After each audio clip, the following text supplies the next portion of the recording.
So, when I left you last, the Allied troops were invading Italy. This happened in September 43. This triggers Italy's eventual surrender from the war, crossing one of our enemies off the things to do list. Told you the Germans will defend Italy to prevent Allied forces from going north and maybe getting into Europe through the back door. So, all of this I was telling you to kind of set the stage for the Tehran Conference. Okay. So, the Grand Alliance, I already told you, the Grand Alliance is the Soviet Union, the United States, and Great Britain, or the British Empire, okay, which involves, Canada and Australia and all those places. Okay? And there are other Allied powers, but these are the ones that Churchill called the Grand Alliance. Okay?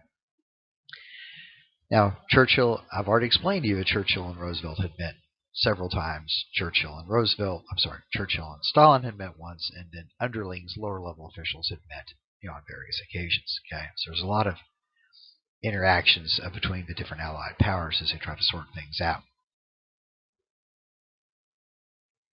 But the first time that all three of these men get together at the same time at the same place is in Tehran. Okay. Which is in November. That's in Iran, by the way. That's in November through December of 43. Okay, they meet for a few days. These three men are collectively known as the Big Three. Big Three, Three, the Big Three. Okay? They're the ones who really are making the decisions. Okay, all right. This is an odd group in some ways. They say that politics makes strange bedfellows. So does war. So let's look at this thing here real quick. This is Joseph Stalin. He's the totalitarian leader of the Soviet Union, a communist country. Stalin is not a nice guy. In some ways, he's almost as bad as Hitler in some aspects, but at least he's not aggressive going after his neighbors. Stalin's mostly terrorizing his own people. Okay, it's a communistic totalitarian regime. All right. This, of course, looking very dapper, Franklin Delano Roosevelt. If you don't know who he is by this point, I don't hold out a lot of hope for you on the test. All right, Franklin Delano Roosevelt, FDR. This is Churchill, Winston Churchill, the Prime Minister of Great Britain. Okay? Alright. This is an odd combination. We have the communist, the idealist, and the imperialist.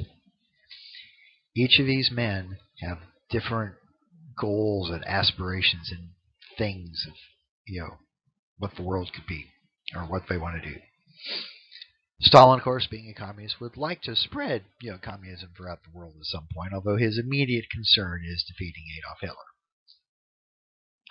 Roosevelt is an idealist. He has like these almost Wilsonian type ideas of creating, a better planet, cutting down on imperialism. Eventually wants to found something that eventually becomes known as the United Nations. Okay? Churchill would like to protect the British Empire. He sees the British Empire as a force of good in the world. Okay, the British Empire, for whatever faults it might have as colonial power, has also done a lot of advancement and forward thinking. Okay, so they all have different goals. All right. There's also animosity and suspicion between the two. Stalin represents communism. Right? Roosevelt and Churchill represent capitalism. There's a mutual antagonistic nature between these rival systems. Okay. Now, Churchill and Roosevelt aren't going to forget the fact that the communists in Russia signed a separate peace treaty with the Germans in World War I. So in World War I, Russia had pulled, this is prior to the Soviet Union, but the communists in Russia had pulled out of the alliance and deserted the French and the British and left them to deal with the Germans on their own. And so they're always suspicious or worried that Stalin could do something like that. Let's not forget that Stalin had signed a non-aggression pact with Hitler. Okay? And so the Western powers, the Western democracies, are suspicious of the Soviet Union. Could they do something like that again? Now, Stalin has his own issues.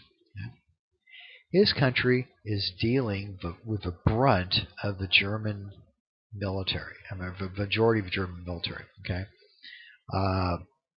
he's literally combing Germans out of his teeth. His country is hanging on by its fingernails, and his big concern is that the Western powers, the British and the Americans, will dally about, drag out of their heels, let the Germans and the Soviets fight each other till they're both just depleted and wiped out, and then after everything, all the serious fighting's been done, that the Western Allies will then waltz into Europe and pick up the pieces and gain the prizes. Okay? Stalin's fear basically was that Churchill and Roosevelt were perfectly willing to fight to the end of the last Soviet soldier. Okay, all right, and then come in and pick up the pieces. Okay? So he suspects they're dawdling. Okay, now is that really fair? Well, the Soviets are carrying the brunt of the war. However, Stalin often conveniently forgets a few things. He forgets that the Americans and the British are also fighting the Japanese. So we're dealing with two wars. We're having to fight the Japanese and the Germans. Okay? He's only having to deal with the Germans. So he doesn't have that issue to deal with. Okay?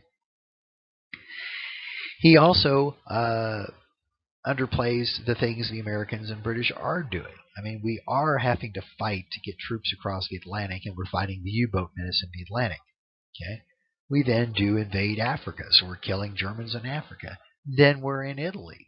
Okay, we go into Italy in September of '43, not too far before the Tehran Conference. And Stalin's like going, "Okay, great, that's fine. I mean, I'm glad you're doing that, but think about it. The Allied forces in Italy are tying down, I don't remember the exact numbers, 10 or 12 German divisions. Okay? The Russians are literally fighting hundreds of German divisions. So what Stalin's desperate is he wants a second front. He wants it now. He needs pressure taken off of his country. And he's irritated with the Allies for delaying the 1943 invasion, because there were plans being made for a 1943 invasion of Europe.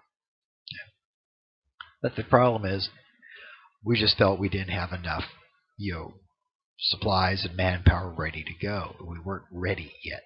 Okay, and so we launched the invasion of Italy, which effectively ended the possibility of getting into Europe proper.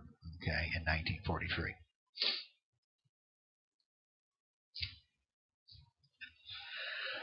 Now, Churchill was kind of hesitant to get into Europe. Okay, he always talked about going in for the soft underbelly of like Italy or the Mediterranean or the Balkans. Think about it. The British have had to evacuate armies from Norway, France, and Greece. The British have been kicked out of Europe 3 times already by the Germans since the start of the war. They're really in no rush to get back in until they're sure they can stay. So Churchill's a bit of an opportunist. Well, we'll stay flexible. We can go in when we see a good opportunity. The problem is, for the Americans, who are going to have to build a lot of the equipment, a lot of the shipping, we need a little more planning. Okay, you need X number of landing craft, and X number of troops, and X number of supplies. So logistically, it's hard to be an opportunist. Okay, you kind of need to know what's going to happen sometime in advance where you can plan ahead. Okay? So there's all this mutual suspicion and distrust and different ideas going on. They cause the three to not always see eye to eye. Okay? Now, I told you that Stalin underplays the fact that we're fighting in Italy.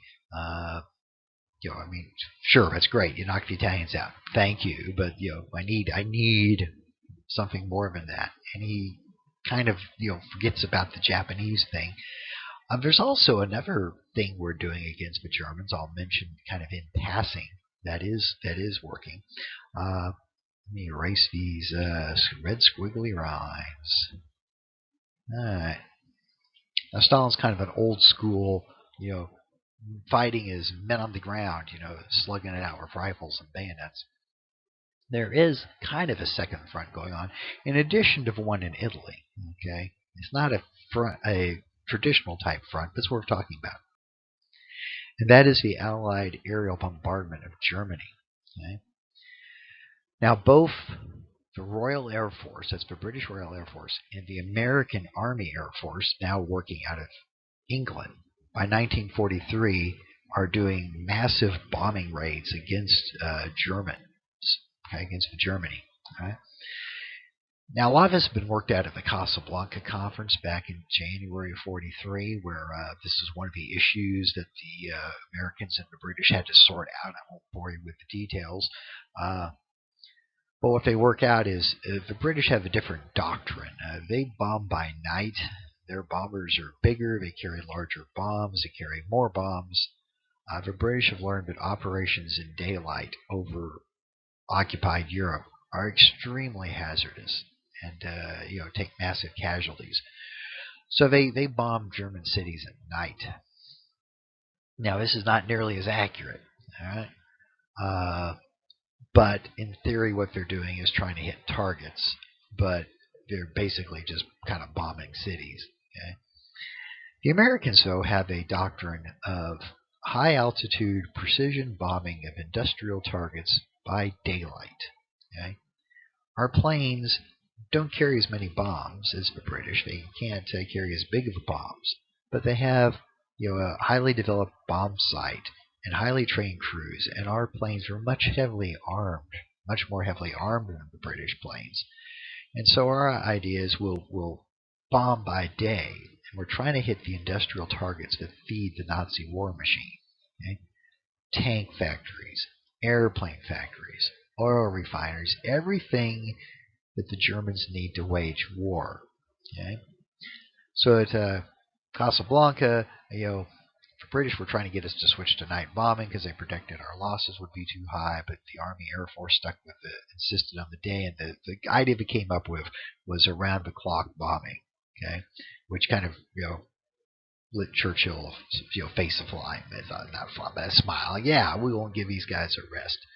So the American Army Air Force, all through going into like the fall of 1943. And starting in the spring. And they've been doing it since like late 42.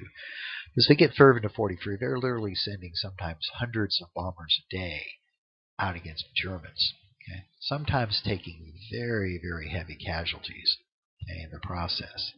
Let me give you some more slides here, some more photos. These are just contrails, okay? But they're trying to take out the factories that make the German war machine tick. Because that's kind of how we think. Because we're Americans, right? And the business of America is business. Okay? So let's take out the factories. This campaign is very heavy losses. Okay? Lots of young men are killed in these battles. Okay? I mean, here's a plane with its whole wing blown off. There's another plane with an engine blown off. These planes aren't coming back. Okay? And that plane on the right, there's 10 men on that aircraft. This is kind of the second front. The Germans are keeping a lot of fighters at home. They have anti-aircraft guns that could certainly be being used against Russia in an anti-tank role. So we are tying up part of the German war machine with this aerial onslaught.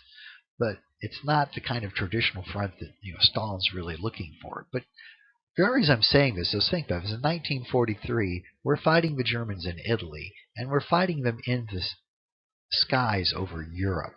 Okay, so it's not like we're sitting on our butts doing nothing. Okay?